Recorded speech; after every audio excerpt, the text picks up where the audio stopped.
Indian partnership act law में ये तुम्हारा सेकंड चैप्टर है। इसको अभी अपने स्टार्ट कर रहे हैं। देखिए 1932 में ये एक्ट बना था। और ये जो आपका पहला क्वेश्चन है वो क्वेश्चन है तुम्हारा डिफाइंड पार्टनरशिप। ये पार्टनरशिप क्या है? डिस्कस द एसेंशियल यानी एसेंशियल कैरेक्टरिस्टिक्स ऑफ पार्टनरशिप। ये पार्टनरशिप के जो कैरेक्टरिस्टिक्स है वो अपनी इसमें एक्सप्लेन करने हैं। तो आप देखिए इसमें पहले तो डिफाइन पार्टनरशिप को कैसे किया गया है। सेक्शन 4 में इसकी डेफिनेशन दी गई है इंडियन पार्टनरशिप एक्ट 1932 के अंदर कि पार्टनरशिप इज रिलेशन। देखो यहाँ एग्रीमेंट नहीं लिखा, क्या लिखा है? Relation. It is a relation between persons who have agreed to share the profit of a business. तो बिजनेस का प्रॉफिट अपने शेयर करेंगे, ऐसा एग्रीमेंट हुआ है उनके बीच में। कैरीड ऑन बाय ऑल, जिसको हर कोई कैरी करेगा, या फिर सब तो एक साथ में हो नहीं सकते बिजनेस के अंदर। तो अगर कोई उसमें से एक अगर उस बिजनेस को कैरी ऑन करेगा तो भी चलेगा। एनी ऑफ देम, एक हो या 10 हो या 15 हो, टोटल मिला के अगर समझो कि पार्टनरशिप के अंदर 20 पार्टनर्स है। अब अगर 20 पार्टनर्स है, उसमें से 3 पार्टनर्स खाली बिजनेस में आते हैं तो भी वो भी तो क्या है, अपने लिए पार्टनरशिप है। वो भी पार्टनरशिप है। The analysis of this definition, उसमें कैरेक्टरिस्टिक्स है। तो पहला जो कैरेक्टरिस्टिक है उसमें एसोसिएशन ऑफ टू और मोर पर्संस, कम से कम दो कंपिटेंट पर्सन होने चाहिए। कंपिटेंट का मतलब ऐसे लोग ने जिसको इंडियन कॉन्ट्रैक्ट एक्ट के अंदर कॉन्ट्रैक्ट करने से मना नहीं किया गया हो, ऐसे लोग होने चाहिए। According to section 4 a person does not include a firm. Person में क्या नहीं आता? फॉर्म नहीं आएगा। और बिकॉज फॉर्म जो है वो सेपरेट लीगल एंटिटी नहीं है, so two partnership firms can not enter into partnership. यानी दो पार्टनरशिप मिलके एक पार्टनरशिप नहीं बना सकते। हाउएवर कंपनी एक पर्सन है, लीगल पर्सन है ना कंपनी, इसलिए यहाँ पे अगर हम बात करें कंपनी की तो कंपनी दो मिलके एक पार्टनरशिप बना सकती है। पर उसके लिए उसको मेमोरेंडम ऑफ एसोसिएशन के अंदर अथॉरिटी देनी पड़ेगी कि हम पार्टनरशिप में ऐसे एंटर हो सकते हैं। अब यहाँ लिखा है कि मैक्सिमम नंबर ऑफ पार्टनर्स। तो कंपनीज एक्ट जो पुराना था उसमें लिखा था कि 10 अगर बैंकिंग बिजनेस है तो, और 20 अगर एनी अदर बिजनेस है तो। If the number of partner exceeds, यानी इससे ज्यादा अगर बढ़ जाते हैं तो पार्टनरशिप क्या हो जाएगा? इलीगल एसोसिएशन हो जाएगा, मतलब गैर कानूनी हो जाएगा। तो इसीलिए 2 से ज्यादा होने चाहिए, 20 से कम। और अगर एक हो जाए, खाली एक ही बचे, बाकी सारे पार्टनर्स या तो मर जाए या तो रिटायर हो जाए, तो उसके बाद में यहाँ पे अगर एक इंसान है तो फिर वो पार्टनरशिप खत्म। पार्टनरशिप का मतलब नहीं है ना, एक इंसान थोड़ा पार्टनरशिप के अंदर हो सकता है। अब एग्रीमेंट, तो एग्रीमेंट होना जरूरी है पर्सन्स के बीच में। अब एग्रीमेंट कैसे हो सकता है? एक्सप्रेस या तो इम्प्लाइड। अब इम्प्लाइड इम्प्लाइड यानी क्या? कोर्स ऑफ डीलिंग से पता चलता है, यानी पता चलेगा आपके बिहेवियर से, या तो कंडक्ट ऑफ द पार्टी, यानी तुम जैसा सुलूक करते हो एक दूसरे के साथ में, उससे पता चलता है कि आप पार्टनर्स हो कि नहीं हो। The agreement may be for a fix period. Agreement कितने टाइम पीरियड के लिए? जैसे कि 2 साल के लिए, 5 साल के लिए, ऐसा भी हो सकता है। और for execution of a particular adventure, यानी मैंने ब्रिज बनाया, तो ब्रिज बनाने के लिए अगर मुझे पार्टनरशिप बनानी पड़े तो सिर्फ ब्रिज बनाने तक वो पार्टनरशिप चलेगी। ब्रिज बनाने खत्म, पार्टनरशिप खत्म। This partnership arises from a contract, और वो स्टेटस से नहीं। याद रखना ये बात को, नोट फ्रॉम स्टेटस को। अब बिजनेस, तो पार्टनरशिप सिर्फ और सिर्फ बिजनेस के लिए हो सकती है, कोई दूसरे पर्पस के लिए पार्टनरशिप नहीं हो सकती। तो यहाँ पे बिजनेस का मतलब ट्रेड, ऑक्यूपेशन या तो प्रोफेशन, पर वो सब कैसा होना चाहिए? लीगल होना चाहिए। इलीगल बिजनेस के लिए पार्टनरशिप नहीं हो सकती। और कोई भी चैरिटेबल ट्रस्ट या तो स्पोर्ट्स क्लब या रिलीजियस एसोसिएशन, उसमें पार्टनरशिप कभी भी नहीं हो सकती, क्योंकि यहाँ पे तुम्हारा ऑब्जेक्ट क्या है? प्रॉफिट बनाने का नहीं, दूसरा कुछ है इसलिए। फिर नेक्स्ट आता है sharing of profit. The object of partnership must be to make and to share the profit of business. Object यानी आपका मकसद क्या होना चाहिए? तो प्रॉफिट को शेयर करना। प्रॉफिट का मतलब नेट प्रॉफिट होता है। Profit must be distributed among all the partners in an agreed ratio. अब प्रॉफिट कैसे डिस्ट्रीब्यूट करेंगे, तो एग्रीड रेशियो यानी पहले से डिसाइड किया हुआ रेशियो। और अगर लॉस है तो partners are suppose to share losses also, यानी ऐसा नहीं कि सिर्फ प्रॉफिट में हिस्सेदारी, अगर लॉस हुआ तो लॉस में भी वही हिस्सेदारी रहेगी। फिर म्यूचुअल एजेंसी, यानी एक दूसरे के एजेंट बन के वो लोग काम करते हैं, क्योंकि पार्टनरशिप में नेसेसरी नहीं है कि जो बिजनेस है वो सब पार्टनर्स मिलकर चलाए। It may be carried on by all or any of them, सब मिलके भी चला सकते हैं या फिर उसमें से कुछ लोग मिलके भी चला सकते हैं। But it is the fundamental principle that when any partner carry on कि कोई भी पार्टनर अगर बिजनेस एक्टिविटीज को कैरी ऑन करता है, ऑल अदर पार्टनर्स उसके लिए रिस्पॉन्सिबल है, यानी बाकी सारे पार्टनर्स ऐसा नहीं बोल सकते कि मैं नहीं जानता, यानी हर पार्टनर एजेंट है दूसरे पार्टनर का, ये याद रखना है। every partner is the agent of other partners. Similarly, every partner is the principal in the sense, principal भी है क्योंकि वो दूसरे पार्टनर्स के एक्ट से खुद बंधा हुआ है, मतलब वो अपने आप को ऐसे भाग नहीं सकता अपनी जवाबदारी में से कि ये मैंने नहीं किया तो दूसरे ने किया, ऐसा नहीं बोल सकता। तो हर पार्टनर एक एजेंट भी है और साथ में एक प्रिंसिपल भी है, दोनों। इसीलिए यहाँ पे बोला जाता है कि यहाँ पे म्यूचुअल एजेंसी है, यानी दोनों एक दूसरे को जिम्मेदार रहते हैं। जो काम करने वाला पार्टनर है वो भी, और जो ना काम करने वाला पार्टनर है वो भी, दोनों एक दूसरे को जिम्मेदार रहते हैं। अब पार्टनर्स किसको बोला जाता है, पार्टनरशिप फॉर्म किसको, और फॉर्म का नाम क्या होता है।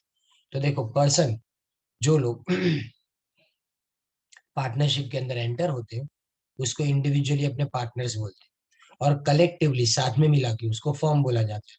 और जिस नाम से हम पार्टनरशिप का बिजनेस चला रहे हैं उस नाम को अपने फर्म नेम बोलते हैं।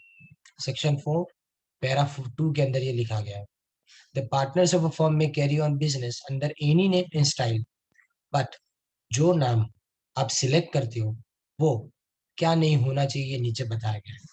A firm shall not contain any words expressing or implying the sanction, approval or patronage of the government.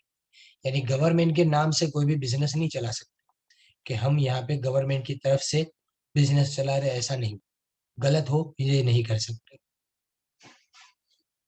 फिर the new safeguards, the law safeguards the trade name and goodwill of other persons, मतलब तुम किसी और के नाम से business start नहीं कर सकते, जो ऑलरेडी एग्जिस्टेंस में वैसा बिजनेस तुम स्टार्ट नहीं कर सकते। So if the name of the existing firm is use with a fraudulent intention, यानी जानबूझ के तुमने गलत तरीके से किसी दूसरी फर्म का नाम फ्रॉड के लिए अगर यूज किया तो इंजंक्शन यानी स्टे ऑर्डर लाया जा सकता है, उस नाम को अपने रोक सकते हैं यूज करने से।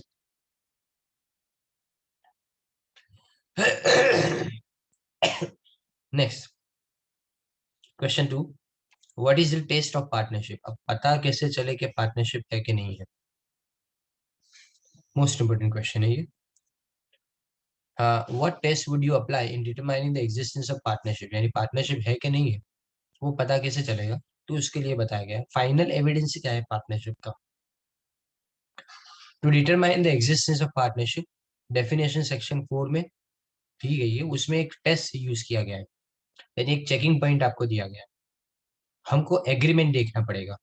If there is an agreement to share profit of the business and if the business is carried on by all or any of them acting for all, there is partnership, otherwise there is no partnership. लेकिन एक बहुत popular case है Cox versus Hickman का, ये जो case है उसके अंदर ये बताया गया सेक्शन 6 के अंदर कि ये प्रिंसिपल रूल जो है ना, जनरल प्रिंसिपल रूल, ये खास बताया गया तुमको इसके अंदर, डिटर्मिनेशन ऑफ रियल रिलेशन। देखो, according to this principle or rule we should take into account the real relation between the parties, parties के बीच की रिलेशनशिप क्या है वो देखना पड़े। The real relations between the parties should be determined by considering certain facts such as the written agreement, पहले क्या होना चाहिए, written agreement होना चाहिए। दूसरा, circumstances, यानी जिस परिस्थिति के अंदर तुम पार्टनरशिप चला रहे हो वो परिस्थिति क्या सही में पार्टनरशिप का होने का सबूत दे रही है कि नहीं दे रही है। फिर conduct of the parties, parties का बिहेवियर कैसा है एक दूसरे की तरफ, और अदर रिलेवेंट फैक्ट्स जैसे अपने बुक्स ऑफ अकाउंट चेक कर सकते हैं, कॉरेस्पॉन्डेंस यानी लेटर्स चेक कर सकते हैं, या एविडेंस ऑफ एम्प्लॉइज या एम्प्लॉइज से अपने सबूत मांग सकते हैं। These facts are taken into account to determine whether there exist a partnership or not. अब यानी ये फैक्ट चारों चीजों को अपने ध्यान में रखना है। According to section 6, partnership relation does not exist, कब नहीं हो सकता? देखो, joint owners sharing gross returns. अब ये जबरदस्त केस है, देखो, गोविंद नायर वर्सेस मागा।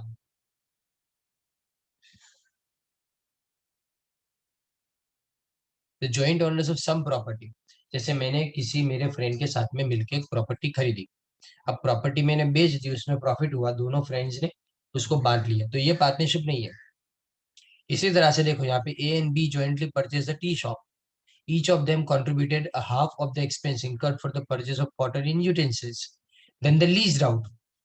उन्होंने बिजनेस नहीं चलाया, उन्होंने क्या किया, वो बिजनेस किसी को भाड़े पे दे दिया, और जो भाड़ा आएगा उसको दोनों इक्वली शेयर करेंगे, तो ये भी पार्टनरशिप नहीं। ये क्या माने जाएंगे? को ओनर्स है, लेकिन वो पार्टनर्स बिल्कुल भी नहीं है। यानी पार्टनरशिप के होने के लिए खुद का बिजनेस करना जरूरी है, और साथ में उस बिजनेस के रिटर्न को शेयर करना जरूरी है।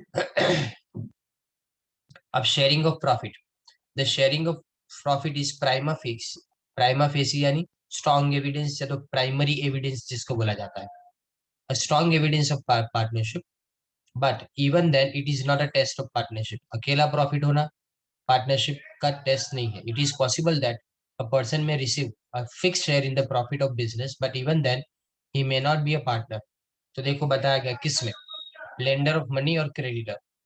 लेंडर ऑफ मनी, जैसे मैंने तुमको किसी को पैसे दिए उधार, और मैंने बोला तुम बिजनेस करो, और उस बिजनेस में जो भी इनकम हो उसमें 10% हिस्सा मेरा। कई लोग क्या इंटरेस्ट नहीं लेते, ये खाली पीली साबित करने के लिए इस तरह से एक गेम जैसा खेलते हैं। यानी ऐसा ना कि इंटरेस्ट नहीं लिया जा सकता, इसलिए ब्याज नहीं लेंगे, हम प्रॉफिट में हिस्सा लेंगे, ये एक तरह से इंटरेस्ट है। ये सिर्फ अपने दिल को बहलाने वाली बातें हैं ये सब, बाकी इंटरेस्ट है ये। अगर तुमने प्रॉफिट में 10% हिस्सा मांगा, तो ये पार्टनरशिप नहीं है, ये पार्टनरशिप बिल्कुल भी नहीं है। तुमने खुद बिजनेस के अंदर अपना कोई भी वजूद नहीं रखा है, ना बिजनेस की कोई डिसीजन मेकिंग में तुमने पार्टिसिपेट किया है, तुम सिर्फ प्रॉफिट लेने के लिए जा रहे हो। कोई रिस्क तुम्हारा नहीं है, इसलिए यहाँ पे वो पार्टनरशिप नहीं बोली जाएगी। फिर नेक्स्ट आता है सर्वेंट और एजेंट। सर्वेंट और an agent of a business may be receiving a fixed share in the profit as his remuneration, but even then he does not become a partner. कोई servant यानी नौकर या तो agent, उसको भी profit में share मिल सकता है, रेम्यूनरेशन मिल सकता है, पर फिर भी वो पार्टनर नहीं होता। अब विडो और child of deceased partner, disease यानी मर चुके,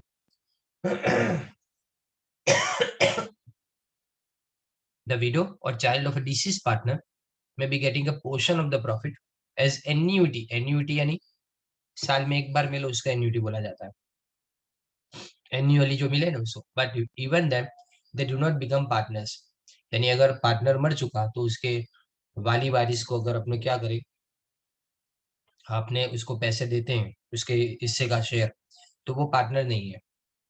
यानी इसका मतलब ये हुआ, ये तीन चीजों के ऊपर से, कि सिर्फ प्रॉफिट को शेयर करना इसका मतलब पार्टनरशिप नहीं होता है। The real test is mutual agency. We can conclude that the true test of partnership is the element of mutual agency. Main test क्या है? Mutual agency. So there is presence of an element of mutual agency. This means in partnership every partner is the agent as well as principal of other partners.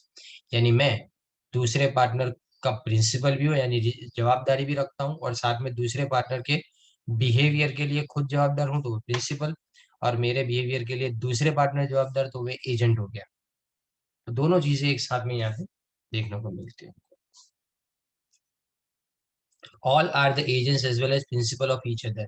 This element is present only in partnership, और दूसरे किसी भी association of persons के अंदर ये देखने को नहीं मिलता है। So the element of mutual agency is a true test of partnership. तो याद रखना है क्या, रियल टेस्ट कौन सी है? तो म्यूचुअल एजेंसी का, बस उसके अलावा अकेला पार्टनरशिप के अंदर प्रॉफिट होना ये नहीं है। अब who आर नॉट पार्टनर्स, यानी कौन पार्टनर्स नहीं है, ये आपको बताया गया। देखो,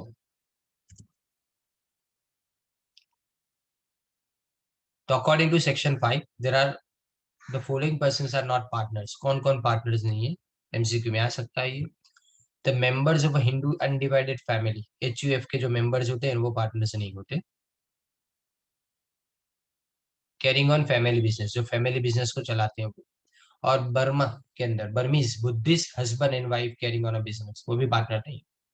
यानी बर्मा के अंदर जो बुद्ध रिलीजियन को फॉलो करने वाले हस्बैंड और वाइफ है, उसको भी अपने इसके अंदर नहीं गिनते। Now right A short note on registration of firm. Firm का रजिस्ट्रेशन कैसे किया जाता है, और अगर फर्म को रजिस्टर नहीं किया तो इसकी इफेक्ट्स क्या होगी। फिर ये भी पूछा गया है दूसरे क्वेश्चन के अंदर और में कि इज इट नेसेसरी कि पार्टनरशिप को रजिस्टर करवाना जरूरी है, और अगर नहीं रजिस्टर करवाए तो क्या क्या नुकसान हो सकते हैं। According to Indian partnership act, partnership के अंदर रजिस्ट्रेशन करवाना कंपल्सरी नहीं है, इट इज वॉलंटरी, यानी अपनी मर्जी से करवाओ। तुमको अगर करवाना है तो करवाओ, नहीं करवाओगे तो भी चलेगा। पर कानून के द्वारा कुछ लायबिलिटीज इंपोज की जाती है, डिसेबिलिटीज इंपोज की जाती है। अगर आप अनरजिस्टर्ड फर्म हो तो आपको बहुत सारी चीजों का फायदा नहीं मिलेगा। So it is desirable to obtain registration of firm. A firm can be registered at any time during its duration, यानी कभी भी उसको रजिस्टर करवाया जा सकता है। अब जो प्रोसीजर है for registration of partnership firm, वो सेक्शन 58 और 59 के अंदर बताया गया है। और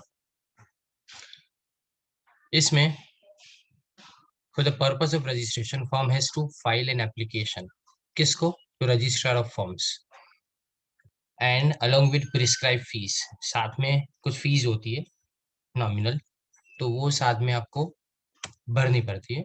इसमें क्या क्या लिखा जाता है, तो name of the firm, firm का नाम क्या है, फिर the place or principal place of business of the firm, यानी फर्म जो है वो कहाँ से ऑपरेट करेगी, प्रिंसिपल प्लेस यानी कहाँ से ऑपरेट करेगी, and the name of other places where the firm carries on business, साथ में वो सारी जगह के नाम जहाँ पे फर्म की ब्रांचेस है, and the date when each partner join the firm, कब किस पार्टनर ने फर्म को ज्वाइन किया उसकी डेट भी, the names in full and permanent address of partner, तो पार्टनर के एड्रेस भी आपको देने पड़ते हैं, and duration of the firm, साथ में ये फर्म कितने टाइम के लिए हमने स्टार्ट किए वो भी देखना पड़ेगा। द एप्लीकेशन यानी स्टेटमेंट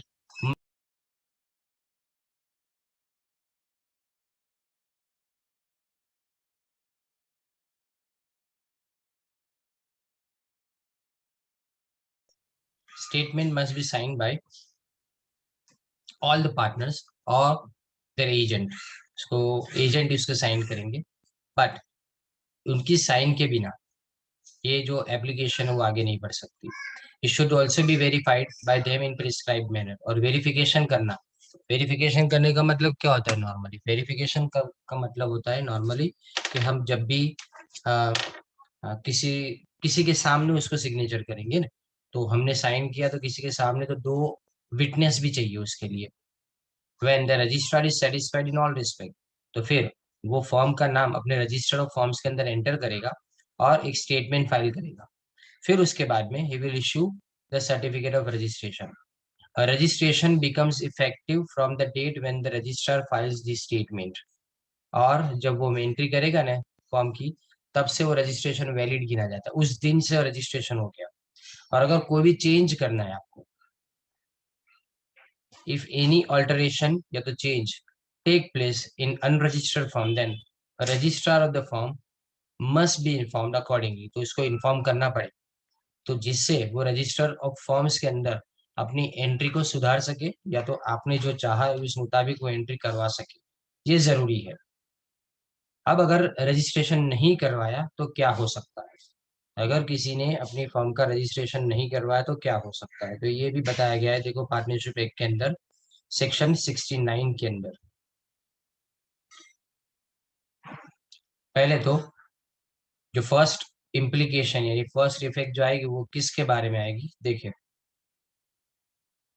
जो पहली इफेक्ट है वो suits between partners and the firm, यानी पार्टनर और फर्म के बीच में जो केस अंदर अंदर होते हैं ना उसके अंदर, तो अगर पार्टनर अनरजिस्टर्ड फर्म का है तो फिर वो फर्म के ऊपर कभी भी कोई केस दाखिल नहीं कर पाएगा, या तो दूसरे कोई भी पार्टनर के ऊपर वो केस दाखिल नहीं कर पाएगा। To enforce a right arising of a contract or right under partnership act, कोई भी अपने हक के लिए वो लड़ नहीं पाएगा। ये हक के लिए तभी लड़ पाए अगर फर्म रजिस्टर होती है और उसका नाम उस पार्टनरशिप फर्म के अंदर एज अ पार्टनर एंटर किया गया हो तो ही, नहीं तो वो लड़ भी नहीं पाएगा। फिर suits between firm and third parties, कोई अनरजिस्टर्ड फर्म हो तो वो थर्ड पार्टी के ऊपर केस नहीं कर सकती और अपने राइट को मांग नहीं सकती। Thus, if it is unregistered firm, it cannot file a suit against the third party for the recovery of its debts। यानी सामने वाले से पैसा वसूल करने के लिए तुम उसके ऊपर केस भी नहीं दाखिल कर सकते। क्लेम ऑफ सेट ऑफ यानी मांडे वाली जिसको बोलते हैं ना वो, an unregistered firm or its partner cannot claim a set off in proceedings against the firm by a third party to enforce a right arising from a contract. However, this right of set off is not affected if the claim of set off does not exceed ₹100 in value। यानी 100 रुपये से ज्यादा का claim होने तो ही नहीं कर सकते, 100 रुपये से नीचे का क्लेम कर सकते हैं। अभी 100 रुपये का क्लेम तो करेगा भी कौन आज के जमाने में, वो बात अलग है। पर आप सेट ऑफ नहीं कर सकते, मतलब अपने सामने बैठ के किसी केस को रफा दफा करना हो तो उस वक्त अगर हम एक दूसरे के साथ में डीलिंग करें और डीलिंग करने के टाइम पे हमने कॉम्प्रोमाइज कर लिया, ऐसा कॉम्प्रोमाइज कर लिया कि हम एक दूसरे को इतने पैसे दे देंगे और ये खत्म, तो ये नहीं कर सकते। कब नहीं कर सकते? अगर हमारी फर्म रजिस्टर्ड नहीं है तो नहीं कर सकते। The registration of the firm can be affected eight any time, यानी कभी भी तुम उसको रजिस्टर करवा सकते हो। जरूरी नहीं है कि जब स्टार्ट हो तभी रजिस्टर करवाना, तो कोई भी फर्म अपने आप को कभी भी रजिस्टर करवा सकते हो। पर अगर नॉन रजिस्ट्रेशन है फर्म का तो ये जो हक है ना वो तो मिलेंगे। पहला, the right of the firms or it partners having no place in of business in India. कोई पार्टनर इंडिया से बाहर चला गया है और उसको अगर अपने राइट को एनफोर्स करवाना है तो वो यहाँ पे फर्म के ऊपर केस कर सकता है, भले वो फर्म रजिस्टर हो या ना हो, कोई फर्क नहीं पड़ता। और अगर 100 रुपये से नीचे का क्लेम है तो उसको सेट ऑफ भी करवा सकते हैं। और अगर कोई पार्टनर डिसोल्यूशन करवाना चाहता है फर्म का, और डिसोल्यूशन मतलब बंद करवा देना चाहता है फर्म को, और ये बंद करवाने के बाद अगर उसके उसका शेयर उसको चाहिए, उसका जो हिस्सा है उसको वापस चाहिए, तो वो सब वो करवा सकता है। The powers of an official assigning or court to realise the property. अभी समझो कोई पार्टनर इंसॉल्वेंट हो गया, इंसॉल्वेंट हो जाना मतलब नादार गिरल हो जाता है, समझो कि उसकी एसेट्स बहुत कम हो जाती है उसकी लायबिलिटी से। तो अगर अनरजिस्टर्ड फॉर्म है तो कोर्ट उसको क्या करेंगे, असाइन कोर्ट उसको असाइन करे ये चीज। यानी उसके असाइनी को ये राइट दे सकते हैं, कोर्ट अपने तरफ से एक रिप्रेजेंटेटिव को अपॉइंट कर सकते हैं। And the right of third party to sue an unregistered firm or any or partner, जो राइट है ना थर्ड पार्टी का, याद रखो मैं थर्ड पार्टी के ऊपर केस नहीं कर सकता, थर्ड पार्टी फर्म के ऊपर केस कर सकती है, उल्टा है, समझे। यानी अगर फर्म को केस करना हो थर्ड पार्टी के ऊपर और वो अनरजिस्टर्ड है तो नहीं केस कर सकते, लेकिन अगर थर्ड पार्टी को फर्म के ऊपर केस करना हो तो चाहे वो रजिस्टर्ड हो या अनरजिस्टर्ड कोई फर्क नहीं पड़ता। And the right of an unregistered firm to sue to enforce a right arising otherwise than out of a contract, यानी कॉन्ट्रैक्ट के अलावा कोई भी दूसरे राइट्स, तो फिर वो राइट इन्फोर्स किए जा सकते हैं, उसमें फिर फॉर्म के रजिस्ट्रेशन करवाने की जरूरत नहीं है। तो आज अपने यहाँ तक कंप्लीट करते हैं, इम्प्लाइड अथॉरिटी से अपने नेक्स्ट लेक्चर में आगे बढ़ेंगे। Thank you.